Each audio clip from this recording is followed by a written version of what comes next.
আসসালামু আলাইকুম গাইস, আমরা আছি এখন একটা বিরতির দেশে। আমরা নতুন একটা ক্যাম্পে যাচ্ছি। এখানে বিরতির দেশে প্রস্থান করতেছি। এটা একটা তেলের পাম্প, জিরো ওয়ানের তেলের পাম্প। এখানে রয়ে আছে বিভিন্ন ধরনের সবাই নতুন নতুন নতুন ভিডিও পেতে অবশ্যই আমার এই আলামিন আলামিন ব্লগ ইউটিউবে যাবেন। আর ফেসবুক আব্দুল মতিন দিয়ে করা আছে। সবাই নতুন নতুন ভিডিও পেতে থাকবেন, পাশে থাকবেন, দোয়া রাখবেন। আমিও দোয়া করতেছি যে সাথে সাথে থাকেন সবসময়। আল্লাহ ভরসা।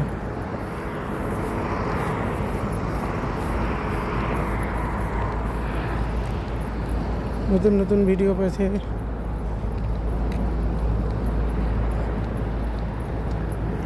সাবস্ক্রাইব করুন। একটা তালের পাম্প, এখানে নামছিলাম। সবাই ভালো থাকবেন, সুস্থ থাকবেন।